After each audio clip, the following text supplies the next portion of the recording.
Hello, everyone. My name is Hannah Drake, and I'm here at KMAC, and I'm here to discuss my poem Dawn, which has been on their front window, I believe, for several months now, kind of since the protests for Breonna Taylor started. They had this idea to do words and not boards, and they asked to put my poem Dawn on the window, and I thought it was a wonderful suggestion, especially with the topic of the poem and what is going on in the world. And the poem is about a new day and what we can create in this new moment in time. And every day that you get up, you have a chance to decide how you want to enter into the world and what this world can be. And that is what the poem is about, that we can imagine this new world and certainly a new place for Louisville and how we want people to be able to show up in all spaces and in Louisville. I chose that piece because I really feel like any day that you have this another day, you can do something completely different than you did the day before. Like any day that you wake up is a fresh start. And so like in the beginning of the piece, I talk about all the definitions of dawn. You know, it's the first moment of the day and it's a chance to start over and to begin again and to make a new decision. Like every day that you get up, you don't have to do the same things you did yesterday. You can do something completely different. And in this city, during this time, like we the people get to decide how we are going to wake up.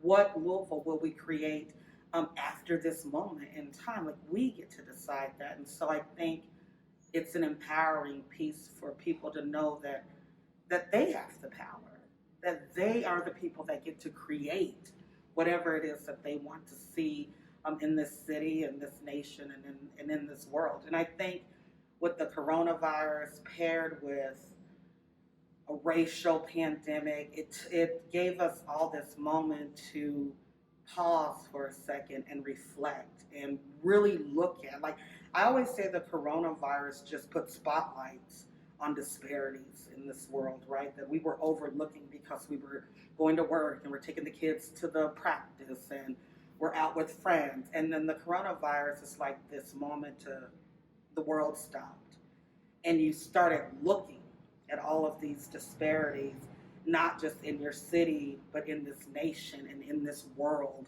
And it was impacting everyone, right? And so I learned quickly, I knew this inherently. Like Martin Luther King said, we are caught up in an inescapable web of mutuality, tied in a single garment of destiny. What affects you will affect me. And I can recall watching, when I say this, I sound stupid now, but watching on YouTube, and I'm like, look how these areas in China have shut down. It's like a ghost town because it hadn't hit America yet, you know, and that's way over there, right? Now here I am in America, and I'm watching on YouTube, like, oh my God, can you believe these ghost towns? And slowly but surely, it was just making its way to America. So something that happened across the world impacted my day-to-day life, and that shows how interconnected we all are, right? And then you have the racial issues that happened in America and have been happening in America. And then, so then it was in Georgia, right? And then it was Minneapolis, right? And then wedged in between these two, you have Louisville, right? And you think that happened here.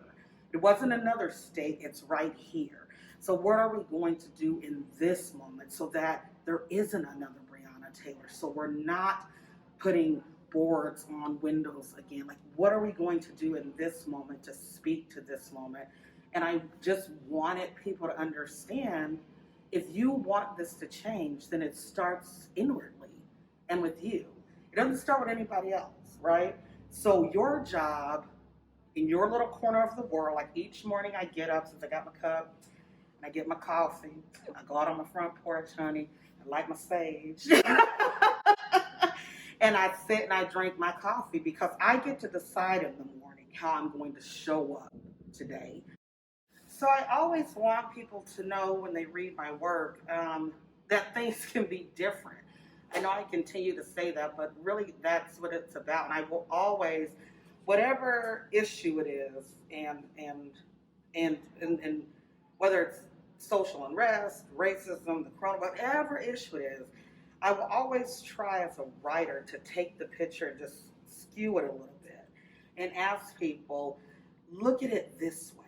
And so you're looking at it one way, and I'm going to challenge you to look at the issue another way. And I'm going to often do that with my writing. And I tell people all the time, it's not go into my writing knowing I'm not going to feel good reading this.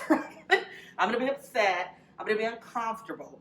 But I tell people you work through that, right? So you're going to go through this process of getting to the other side. So you can ask yourself, how do I show up, or what can I do? But the first step to anything is to always go inwardly, and that doesn't feel good, right? It never feels good. No one likes it. No one says, I need to look in the mirror and realize I've not cared about poor people. I've not cared about people that didn't have health care. I was looking the other way when people talked about racism. I didn't care about people beyond the 9th Street divide.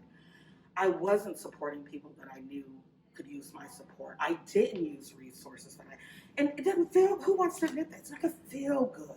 So I liken it to working out. So I used to be part of this boot camp, and I worked, I got shin splints. So I'd go everywhere and try to buy all these fancy shoes, right? Like the Nikes and all the other things, Asics. I'm gonna get the right shoe and I'm not gonna feel this anymore. And finally it dawned on me, the only way it's not going to hurt is to show up every single day and get through it. And one day it didn't hurt as bad as it did the first day. And one day it didn't hurt anymore. And it changed my body, right? And it changed the way I thought.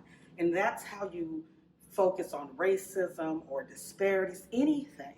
You simply have to go through it. And it's a daily process of going through it. Like Dawn, every single day you go through it. It may not feel good, but on the other side of that, you will be better. This city will be better. Like right now, this city has to go through it, right? There are no quick fixes for the coronavirus. We see where this has gotten us, right? Over 200,000 people are dead. This is what's happened. There are no quick fixes to this. We're going to have to go through this. There are no quick fixes to racism in Louisville or this nation. We're going to have to go through this process, and it's not going to feel good, and it's going to make us realize things about Louisville and our leadership and ourselves. But to be better, I challenge people, simply go through it, and go through it knowing this may not feel good, but it will be good for the betterment of myself and for the city.